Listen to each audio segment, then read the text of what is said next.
Halo para pemirsa Suyanto.id, ketemu lagi. Kita masih bersama channel pendidikan Anda, Suyanto.id. Ini merupakan channel untuk berbagi pengetahuan dan belajar sepanjang hayat.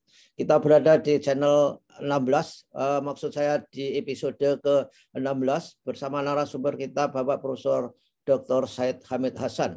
Beliau adalah guru besar Universitas Pendidikan Indonesia, UPI. Dan kali ini kita akan membicarakan mengenai keterampilan profesional guru, terutama untuk bertanya kepada siswa.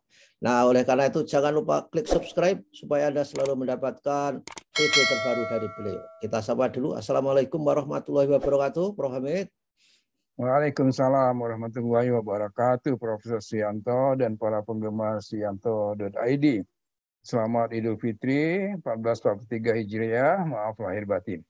Oke, terima kasih. Mudah-mudahan saling memaafkan dan itulah tanda dari golongan orang-orang yang bertakwa. Saling memaafkan. Amin. Nah, Prof. Hamid, episode yang lalu kita membicarakan bagaimana guru bisa mendidik anak-anak kita berpikir kritis, bertanya, dan sebagainya. Lalu gimana dengan dia sendiri? Perlu nggak guru itu memiliki keterampilan juga bertanya kepada siswa? Pertanyaan yang memberdayakan, pertanyaan yang tidak mengadili, pertanyaan yang bisa mendorong siswa untuk berpikir lebih lanjut. Gimana, Pak Hamid?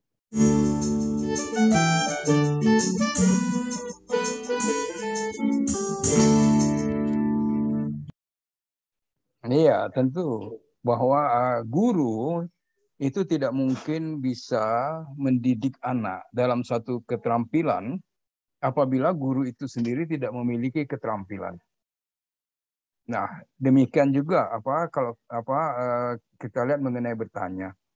Bagaimana guru bisa mendidik anak bertanya dan melatih anak mampu bertanya kalau gurunya sendiri tidak punya kemampuan itu, tidak memiliki kemampuan bertanya. Oleh karena itu, maka kalau kita lihat pendidikan guru juga, Pak Yanto, itu di dalam micro teaching, itu maka keterampilan bertanya itu menjadi keterampilan yang utama di dalam pelatihannya di lab micro teaching itu. Sehingga guru itu betul-betul mahir bertanya, dan bertanya itu seperti kata Pak Yanto bukan bertanya mengenai apa itu dan siapa itu saja gitu ya. Tetapi juga bertanya hal-hal yang lain mengenai mengapa, mengenai apa alasannya dan bagaimana argumentasi, bagaimana yang sifatnya itu memberikan kesempatan anak itu mengeluarkan juga pendapatnya.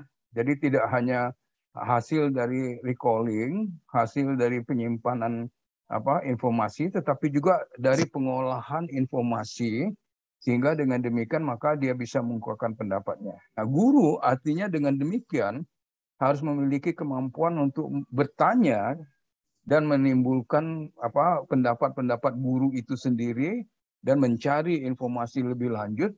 Nah, ini jadi dengan bertanya melatih diri bertanya seperti itu, guru memiliki kemampuan untuk keinginan juga untuk mencari informasi lebih lanjut, tetapi juga guru mempunyai kemampuan untuk merumuskan semuanya dan mengkomunikasikan apa pendapat dia. Jadi dia bukan hanya tong kosong diisi kemudian yang dicurahkan dan sebagainya, tetapi dia merupakan suatu manusia yang memiliki kemampuan berpendapat sendiri begitu kan, sehingga dengan demikian akibatnya nanti ketika guru punya kemampuan seperti itu, buku teks itu tidak dijadikan satu sumber yang begitu saja dan guru seolah-olah tidak punya peran, hanya membacakan buku teks kemudian disampaikan kepada anak.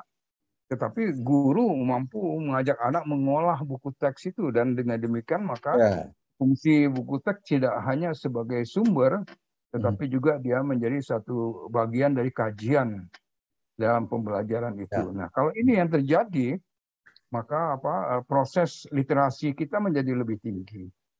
Ya, dan dengan demikian maka guru juga setiap kelas bisa berubah memang. Jadi tidak itu lagi dengan materi yang sama.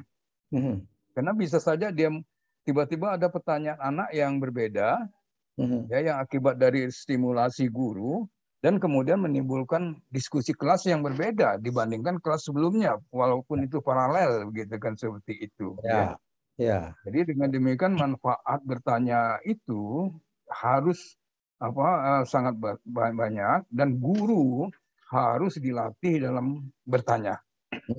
Jadi Ya. kalau guru tidak punya kemampuan tentang suatu kompetensi, dia tidak akan mungkin melakukannya. Nah, bertanya itu adalah suatu kompetensi yang sangat bagus ya, sangat diperlukan. Ya, bahkan dikatakan silahkan kamu pertanyakan apa saja yang ada di sekitar dirimu. Ya, itu suatu perintah yang bukan main gitu kan. Nah, jadi dengan demikian maka dengan bertanya itulah kita bisa menambah pengetahuan. Dengan bertanya itu kita bisa membangun, mengkonstruksi pengetahuan yang sudah kita punyai. Nah, guru memang harus punya kemampuan. Ya, Dan ya, itu ya, ya. di dalam pelatihan guru harus jelas sekali.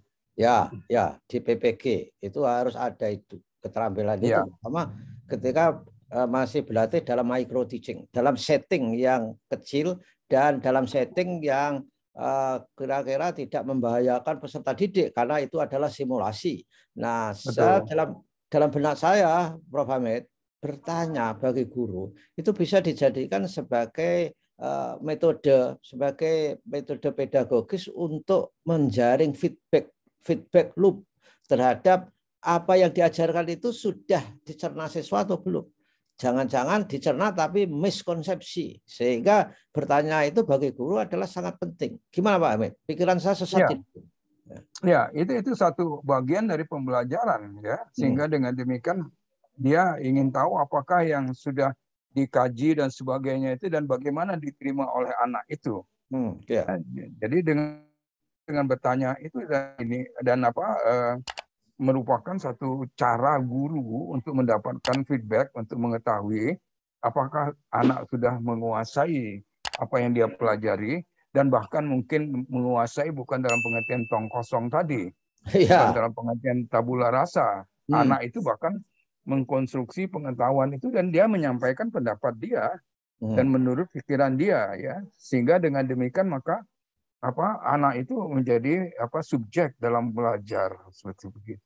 Ya, ya. Nah, kalau itu terjadi baru kita bilang anak itu subjek dalam belajar seperti itu. Ya. Memang luar biasa kita lihat praktek-praktek pendidikan seperti di Amerika dan sebagainya, itu di negara-negara yang sudah pendidikannya baik, ya di mana sajalah. Saya kira ketika guru bertanya itu merupakan suatu sesi di mana pengembangan pembelajaran itu bisa menjadi lebih efektif karena guru bisa mengetahui di mana kelemahan siswa dan di mana kehebatan siswa. Dan menurut saya ketika kita bertanya kepada siswa dan siswa bisa menjawab, itu kan rewarding Pak Hamid ya, sehingga reinforcing, menjadi reinforcement bagi siswa itu. Betul nggak menurut Pak Hamid? Iya, iya. Reinforcement terhadap apa yang dia kemukakan itu juga satu manfaat dari kita bertanya kepada siswa ya. Nah, jadi dengan demikian ketika kita mengatakan bahwa siswa harus bertanya dan bertanya dan bertanya, gurunya juga memang bertanya dan bertanya. Ketika guru membaca buku teks, dia harus bertanya. Ketika guru membaca buku referensi, maka dia harus bertanya. Ya, dan ketika dia sedang mengajar juga dia harus membuka kesempatan anak bertanya sebanyak mungkin. Tetapi dia juga harus memiliki kemampuan bertanya pada anak yang pada level yang katakanlah HOTS ya.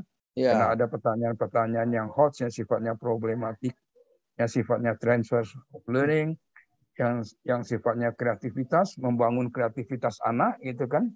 Nah, ini pertanyaan-pertanyaan yang harus terlatih pada diri guru juga kan.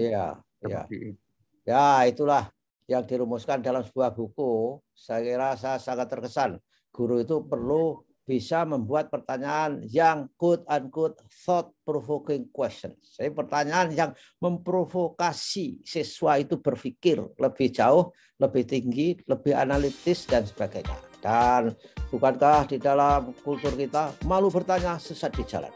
Terima kasih Prof. Hamid atas kesediaannya di suyanto.id. Insya Allah kita akan ketemu minggu yang akan datang. Assalamualaikum warahmatullahi wabarakatuh. Waalaikumsalam warahmatullahi wabarakatuh.